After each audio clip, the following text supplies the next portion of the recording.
खुशामदीद। हज़रत अली ने फरमाया कि खुशामद और तारीफ़ का लालच शैतान के दो नहायत मजबूत दांव हैं। मजबूत और बाकिरदार लोग शिकायतें नहीं, फैसले करते हैं।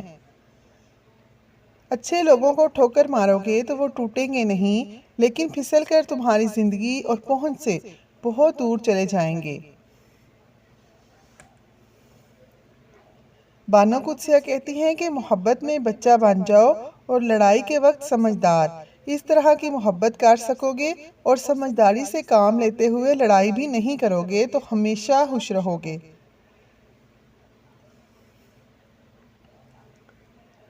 लोग खुद को कितना भी अच्छा दिखाएं, उनकी बात करने के तरीका सुनकर उनके अखलाक का पता चल जाता है। मोहब्बत हो जाना या मिल जाना अहम नहीं होता, मोहब्बत को जिंदा रखना और इज्जत देना अहम होता है। दुनिया की सारी कामयाबियां समेटने के बाद मर्द अपनी मनपसंद औरत के कदमों में अपनी शिकस्त तस्लीम कर लेता है। जिंदगी की उलझने शरारतों को ख़त्म कर देती हैं और इंसान समझता है कि वो समझदार हो गया है।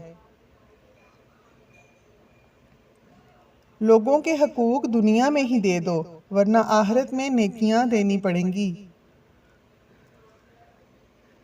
तकलीफ देने के बाद जताई गई मोहब्बत और नज़रअंदाज करने के बाद दी गई अहमियत कोई मायने नहीं रखती। जिंदगी का सबसे जोरदार थप्पड़ भरोसा मारता है।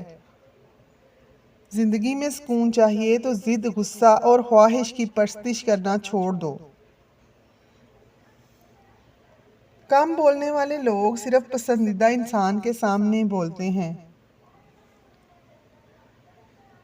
जिससे मोहब्बत करते हो उसके साथ बहस ना करो, बहसें मोहब्बत को ख़त्म कर देती हैं। सारे ख्वाब पूरे नहीं होते और जब ये पता चल जाए कि कोई ख्वाब पूरा नहीं हो सकता तो फिर उसका पीछा छोड़ देना चाहिए। ये ज़िंदगी में सुकून के लिए बहुत ज़रूरी है।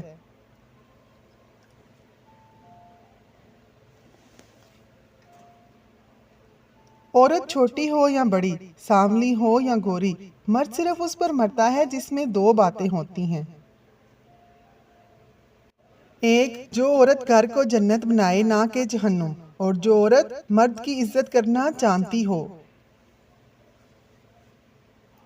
इबादत की कोई दलील नहीं, मामलात से पता चलता है कि अल्लाह का खौफ है कि नहीं।